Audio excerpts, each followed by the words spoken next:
All right, we're about 2 feet from the stump starting in because this thing has a lot of roots around it.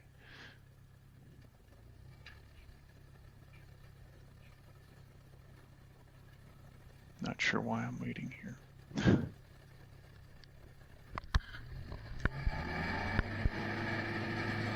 Oh, we're speeding the machine up. Okay, good enough. All right, here's where we start. See how far away we start on this thing?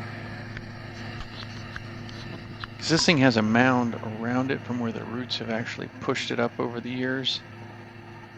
You can't tell it, but that thing's about 20 inches across the top of the cut. We're going to take about a 5-foot swipe through it because of all the roots around it in the mound.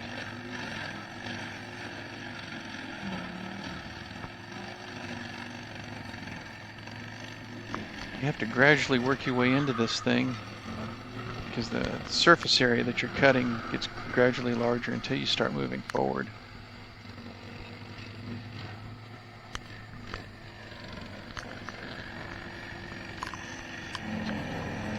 Nope, you can hear that stump off to the side, or a piece of root or something.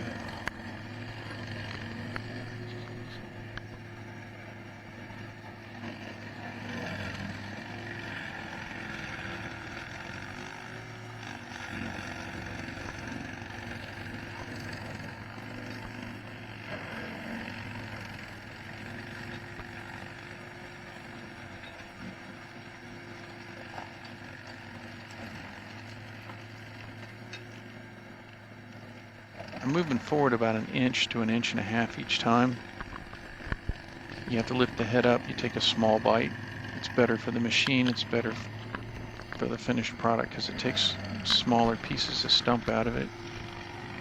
You can actually hear the engine slow down a little bit when I hit big thick areas, and you definitely don't want to stall the machine out while you're doing this.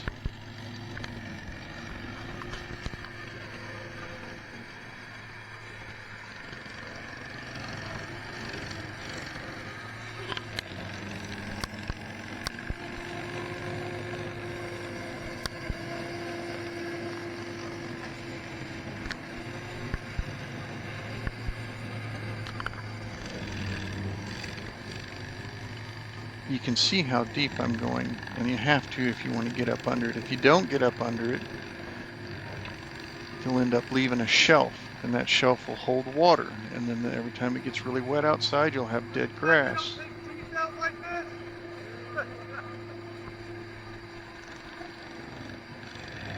Or if it's really dry out and the roots don't have enough dirt between that shelf of a stump that you shouldn't leave, and then it gets so dry that the roots don't have enough moisture. So it's best to just get under it.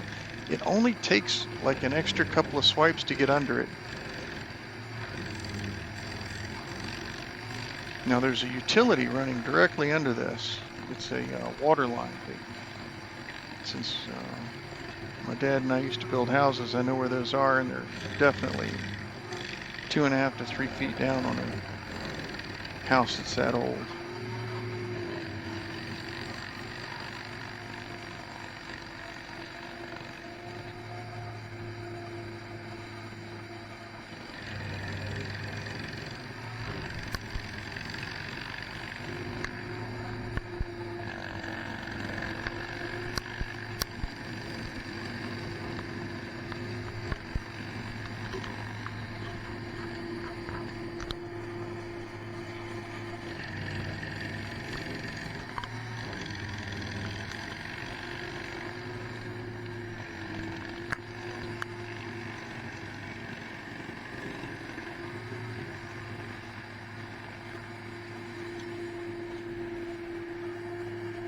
Most of this part's just pretty mundane, over and over, repeat and repeat again type stuff. You start at the top, take a couple inches down, a couple inches in, sometimes just 1 inch in. It depends on how hard it is. Try to take it down until you don't feel or hear the cut anymore, because you know you're out of the stump or under the stump when you don't feel any more cuts. You can almost hear it in the video where it doesn't make as much noise. I'm also feeling this with my feet. That sounds strange, but there's roots running under your feet that are connected to it, and you can actually feel the vibration. as you're cutting. See how that got quiet on that last cut?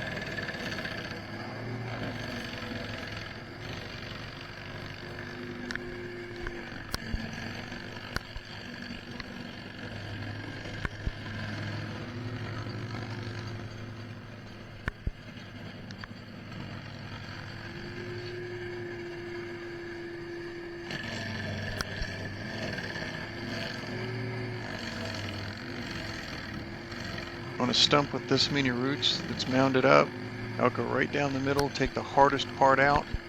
That'll also have the most mulch in it, and then I'll go down each side to widen that path when this part's done.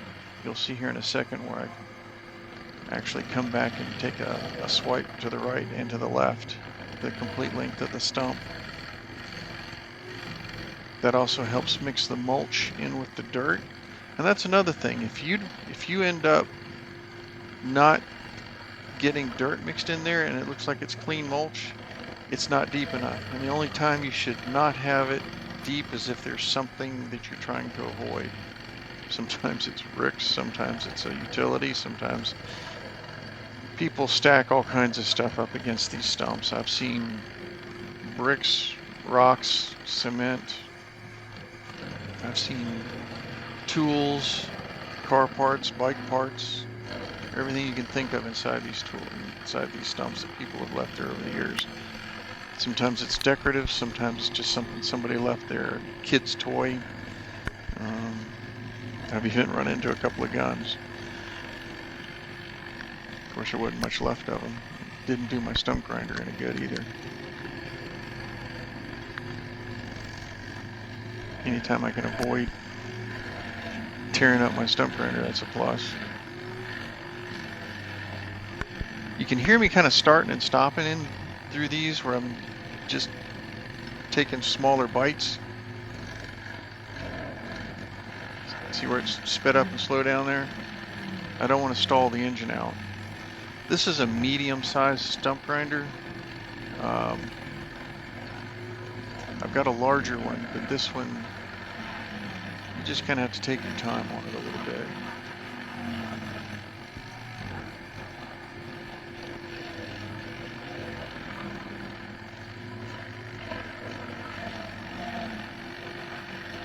Looks like I'm coming to the back side of the solid part of the stump there. I'll go a few more feet just to make sure all those roots are out of there. You can hear me getting into kind of only roots now because it'll speed up and slow down, speed up and slow down, or you'll hear the cut and then you'll hear like a silent part where it's just dirt.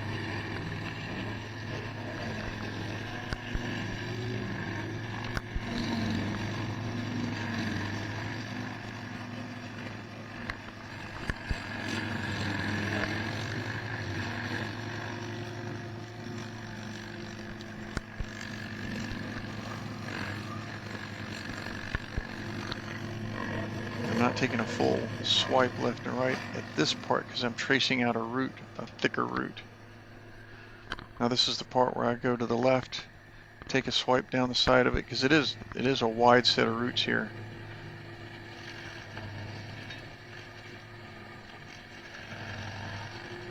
And you're better off just checking it. Even if there's nothing there, it's okay to check it because one, you end up with more dirt mixed with the mulch material.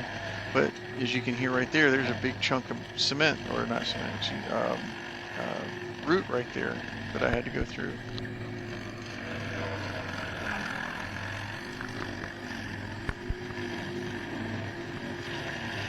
Here's where having the remote really comes in handy.